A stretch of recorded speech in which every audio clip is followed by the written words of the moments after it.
తాకట్లో ఉన్న మీ బంగారాన్ని విడిపించి ఆ రోజు ఆన్లైన్ రేటుకి కొంటాం. Sharma gold company. నమస్తే, వెల్కమ్ టు సుమన్ టీవీ. నేను పద్మిని. ప్రస్తుతంతో పాటు జ్యోతిష్య రత్న, జ్యోతిష్య చక్ర వైభవ నిపుణ, ప్రముఖ ఆధ్యాత్మికవేత్త, జ్యోతిష పండితులు డాక్టర్ రాళ్లపల్లి రవికుమార్ గారు మనతో పాటు ఉన్నారు. మాట్లాడదాం. నమస్కారం అండి. నమస్కారం. డిసెంబర్ మాసం మొదలైపోయింది. మరి డిసెంబర్ మాసం గ్రహస్థితి ఎలా ఉంది, ఏ రాశుల వాళ్ళకి ఎలా ఉంది, ఇవన్నీ ఒక్కసారి మీ ద్వారానండి. శరదిందు సమాకారే పరబ్రహ్మ స్వరూపిణి వాసరాపీఠ నిలయే సరస్వతి నమోస్తుతే.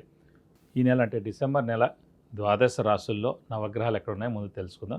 ముందుగా శని వచ్చేసి మనకి మీన రాశిలో ఉన్నారు. అలాగే గురువు వచ్చేసి మనకి మిథున రాశిలో ఉన్నారు. రాహు కుంభరాశిలో ఉన్నారు. అలాగే కేతు వచ్చేసి మనకి సింహరాశిలో ఉన్నారు.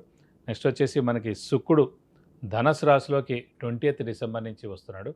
అలాగే మనకి కుజుడు వచ్చేసి 8th డిసెంబర్ 2025 నుంచి మనకి ధనస్సులోకి ప్రవేశిస్తున్నాడు. ఇక కుజుడు మటుకు స్వస్థానమైన వృశ్చికంలోనే ఉంటాడండి మ్యాక్సిమం 29th డిసెంబర్ దాకా. సో కుజుడు స్వస్థానంలో ఉన్నందుకు చాలా మటుకు మంచి ఫలితాలే వస్తాయి. ఎందుకంటే కొన్ని రాశులకి యోగకారకుడు కుజుడు అవుతారన్నమాట. సో ఉదాహరణకి కర్కటక రాశి కానీ, సింహరాశి కానీ, మీన రాశి కానీ కుజుడు యోగకారకుడు అండి. సో ఎప్పుడైతే యోగకారకుడు మనకి స్వస్థానం కానీ ఉచ్చస్థానంలో కానీ ఉంటాయో మనకి ఫైనాన్షియల్గా చాలా బాగుంటుంది. అదృష్టం మెయిన్ యోగకారకుడు, అదృష్టకారకుడు, లక్ ఫేవర్ చేసే గ్రహమైన కుజుడు స్వస్థానంలో అంటే మనకి అదృష్టం బాగుంటుంది. సో ఈ 3 రాశుల వాళ్ళకి అదృష్టం పరిపూర్ణంగా ఉంటుందని చెప్పుకోవాలి. రవి మటుకు వచ్చేసి మనకి ధనుసు రాశిలో ఉంటాడు. శుక్రుడు కూడా మనకి ధనుసు రాశిలో ఉంటాడని చెప్పుకోవచ్చు ఈ మాసం అంతా.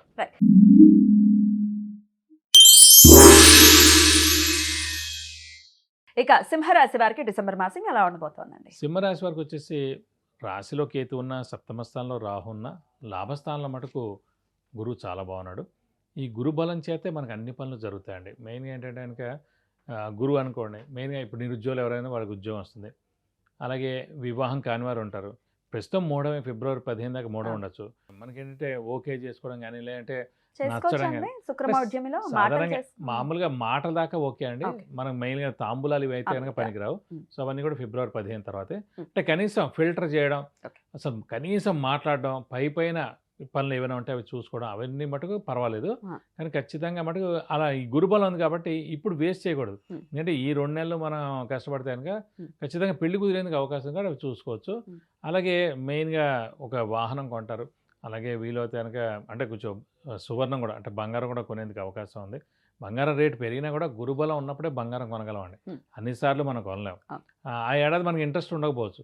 మళ్ళీ గురుబలం వచ్చిన నెక్స్ట్ ఏడాది ఆ ఏడాది బాగుంటుంది మాట. కాబట్టి ఈ ఏడాది మటుకు అంటే మెయిన్గా ఇప్పుడు సువర్ణం కొనేందుకు అవకాశాలు ఎక్కువగానే, స్ట్రెస్ స్ట్రెయిన్ మానసిక ఆందోళన కూడా కొంచెం ఎక్కువగా ఉంటుంది. అలాగే ఈ అష్టమ శని నడుస్తున్నందుకు కూడా స్థానచలనం ఉంటుంది ఖచ్చితంగా. ఇల్లు మార్పు కానీ, ఉద్యోగ మార్పు కానీ, ట్రాన్స్ఫర్ అవడం కానీ, లేదంటే వేరే ఊరికి వెళ్ళి జాబ్ చేయడం కానీ ఇలాంటివి కూడా ఉండేందుకు అవకాశాలు ఎక్కువగా ఉన్నాయి. సంతానం కలిగే అవకాశం ఉందండి వీరికి. లాభస్థానంలో గురువు ఉన్నందుకు ఖచ్చితంగా సంతానం కలిగేందుకు అవకాశం ఉంది. ఎందుకంటే సప్తమ దృష్టితోటి పంచమ స్థానాన్ని చూస్తాడు. పంచమ స్థానం అంటేనే సంతానం స్థానమాట. సో ఖచ్చితంగా ఎవరికైతే సంతానం లేదో అంటే ఫస్ట్ సంతానం కూడా ఇంకో సంతానం కోరుకుంటున్నారో వాళ్ళు ఖచ్చితంగా సంతానం కలిగేందుకు అవకాశాలు 100% ఉన్నాయండి. మీరు చేసుకోవాల్సినటువంటి పరిహారాలు ఏంటండి? వీళ్ళు కూడా అష్టమ శని నడుస్తుంది కాబట్టి ఇంకా 2 ఏళ్ళు ఉంటుంది కాబట్టి ఖచ్చితంగా ప్రతి శనివారం ఉపవాసం ఉంటే చాలా మంచిది. వీలైతే కనుక ఒక శనివారం రోజు రక్తదానం చేస్తే చాలా మంచిది. అలాగే వెంకటేశ్వర స్వామిని, హనుమంతుడిని ఎక్కువగా ఆరాధిస్తే చాలా మంచిది. ఎందుకంటే వెంకటేశ్వర స్వామిని ఎక్కువగా ఆరాధిస్తే కనుక శని ఏ బ్యాడ్ చేయడమాట. అలాగే ఆంజనేయ స్వామిని పట్టుకున్నా పర్లేదు. అలాగే వీలైతే కనుక శనికి 19,000 సార్లు జపం చేయించి నల్ల నువ్వులు 200 గ్రాములు దానం ఇస్తే కనుక దోషం మొత్తం తొలగిపోతుంది. ఈ రాశి ఫలాలు ఏవైతే ఉన్నాయో ఎంత పర్సెంటేజ్ పనిచేస్తూ ఉంటాయి? అంటే మనకి 2 రకాలండి.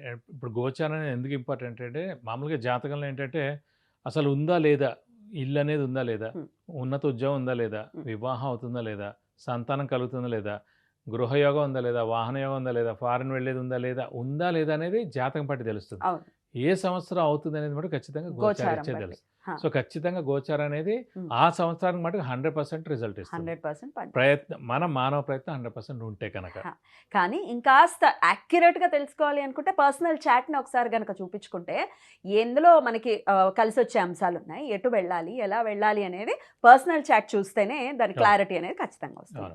వివాహానికి సంబంధించి, ఉద్యోగానికి సంబంధించి, ఇంకా ఎటువంటి సమస్య అయినా దాని నుంచి బయటపడాలి అనుకుంటే సార్ పర్సనల్ అపాయింట్మెంట్ తీసుకోండి. కింద స్క్రోల్ అవుతున్న నంబర్స్కి కాల్ చేసి చాలా చక్కగా తెలియజేశారండి. ఇక నెక్స్ట్ వీడియోలో నెక్స్ట్ రాశుల గురించి మాట్లాడుకుందాం. థ్యాంక్ యూ అండి. నమస్కారం.